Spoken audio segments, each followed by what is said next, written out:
किसी ने बड़े कमाल की बात कही है कि जेब खाली हो फिर भी मना करते नहीं देखा, मैंने पापा से अमीर इंसान नहीं देखा। नमस्ते दोस्तों, मेरा नाम है आरजे कार्तिक। माँ की ममता पर, मम्मी के प्यार पर काफी कुछ लिखा गया, लेकिन पापा के बारे में लिखने वाले बड़े कम हैं। फादर का इंपॉर्टेंस क्या है, पापा का महत्व क्या है, उस पर एक छोटी सी कहानी है, बहुत इंटरेस्टिंग कहानी है। एक लड़का जो इंजीनियरिंग की तैयारी कर रहा था, उसे उसके फादर हमेशा कहा करते थे कि बेटा फोकस करो, पढ़ाई करो, इंजीनियरिंग की तैयारी करो, बड़ा इंजीनियर बनो। लेकिन उस लड़के की सिर्फ एक विश थी, उसे बाइक चाहिए थी। वो अक्सर अपने फादर से कहता था, मेरे दोस्तों के पास में गाड़ी है, गाड़ी से कोचिंग आते हैं, मैं पैदल पैदल जाता हूँ, क्या चल रहा है पापा। बहुत बार वो अपने फादर से डिबेट करता था, बहस करता था। एक दिन उसके फादर ने उसको काफी कुछ सुना दिया, डांट दिया कि तुम्हें पता नहीं है कैसे मैं घर चला रहा हूँ, ये वो। लड़के का दिमाग ठनक गया। वो होता है ना, आजकल यंगस्टर को बड़ी जल्दी गुस्सा आया, तो उसे लगा कि पापा कुछ तो भी बोलते रहते। उसने डिसाइड कर लिया कि वो आज ही ये घर छोड़ करके चला जाएगा, इस फैमिली में रहना नहीं उसको, गलत लोगों के साथ में रहने लग गया। पता नहीं क्या उसके दिमाग में चल रहा था। उसके फादर बाहर गए थे मार्केट, मम्मी भी साथ में गई हुई थी। लड़का अकेला था, उसके दिमाग में सब चल रहा था। उसने डिसाइड किया बाहर चलते हैं, छोड़ देते हैं। तभी उसने देखा कि फादर जो थे वो पर्स ले जाना भूल गए थे। उनका जो पर्स था वो टेबल पर रखा था। उसने कहा बस पैसे भी तो चाहिए, लेकर के चलते हैं, बहुत माल छुपा रखा है। उसने वो पर्स अपनी जेब में रखा और जल्दबाजी में पापा के जूते पहन लिए और जूते पहन के निकल पड़ा। थोड़ा आगे गया तो समझ में आया कि पापा के जूते पहना है। गुस्से में था, वो जूते वहीं खोले, नंगे पैर चलने लगा। पैर में कांटा चुभ गया, तब भी चले जा रहा था, बड़बड़ा रहा था, मेरे पापा ऐसे वैसे, बेकार आदमी है, ये है वो है। घर पे मुझे एक मेरी विश थी, वो भी कंप्लीट नहीं कर पा रहे। बहुत कुछ सोच रहा था। उसके पैर में से खून बहने लगा, उससे दर्द होने लगा। तो उसने सोचा थोड़ा आराम कर लेते हैं सड़क किनारे।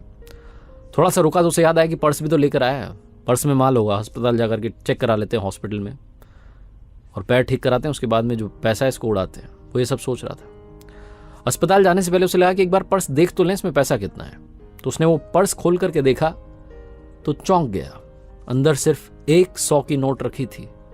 पर्स वैसे तो बड़ा मोटा दिख रहा था, लेकिन अंदर कागज ही कागज रखे थे।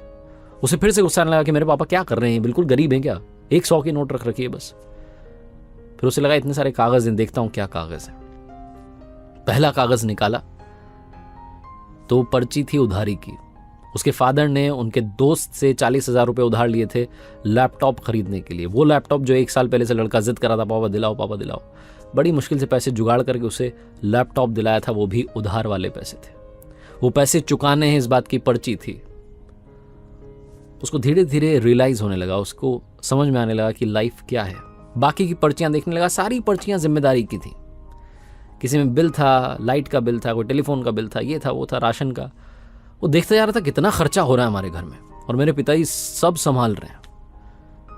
धीरे धीरे जो उसका गुस्सा था वो शांत होने लग रहा था। और फाइनली उसके हाथ में एक ऐसी पर्ची आई जो उधारी की पर्ची नहीं थी, वो एक अखबार का छोटा सा विज्ञापन था, जिसमें लिखा था कि पुराना स्कूटर बेच करके नई बाइक ले जाएं।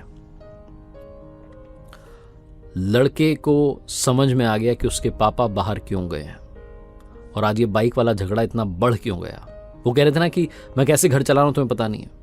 उस लड़के को याद आने लगा कि उसके पिताजी वो जो पुराना स्कूटर है जिससे वो उसे स्कूल छोड़ने के लिए जाते थे, ट्यूशन छोड़ने के लिए जाते थे, जिसके साथ बहुत सारी यादें जुड़ी हैं, वो इकलौता स्कूटर जो घर की सारी ज़रूरतें पूरी करता है, उसे शायद बेचने के लिए गए ताकि मेरे लिए बाइक खरीद सकें।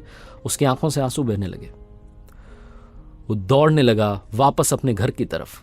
पैर में कांटा चुभा है, खून बह रहा है, बहने दो। दौड़ करके घर पहुंचा तो वहां फादर नहीं थे, मम्मी भी नहीं थी, मार्केट गए हुए थे। वो जो अखबार का विज्ञापन का टुकड़ा था उसमें पता देखा और उसी पते पर फटाफट से पहुंच गया। देखा तो पापा वहां पर बात कर रहे थे, स्कूटर बेचने की तैयारी चल रही थी। उसने पिताजी के पैरों में गिर करके माफी मांग ली कि पापा नहीं, स्कूटर मत बेचिए, मैं एक दिन इंजीनियर बनूंगा, कमाल का बनूंगा और बहुत सारा पैसा कमाऊंगा। ये दिन वापस नहीं आने दूंगा, आप प्लीज ये स्कूटर से वापस चलिए ना, घर चलते हैं, इसके साथ बहुत यादें जुड़ी है, इसको घर में ही रखना है। रोने लगा, माफी मांगने लगा कि मुझे सब समझ में आ गया पापा, आज मैं बहुत बड़ा पाप करने निकला था, मैं घर से बाहर भाग रहा था, आपका पर्स भी चुरा लिया था, लेकिन वो पर्स नहीं चुराता तो शायद मुझे आपकी इंपॉर्टेंस पता नहीं चलती। छोटी सी कहानी, लेकिन यही सिखाती है लाइफ में। बस ये याद रखिएगा कि इस दुनिया में सबसे अमीर इंसान कौन है। जेब खाली हो फिर भी मना करते नहीं देखा, मैंने पापा से अमीर इंसान नहीं देखा। हमारे माँ बाप जो होते हैं उनकी आंखों में सिर्फ 2 बार आंसू आते हैं। पहला लड़की घर छोड़े तब, और दूसरा लड़का मुंह मोड़े तब। याद रखिए, मेरे साथ देखते रहिए हर सोमवार सुबह 9:30 बजे एक प्यारी सी छोटी सी मोटिवेशनल कहानी। और हाँ, कर दिखाओ कुछ ऐसा कि दुनिया करना चाहे आपके जैसा।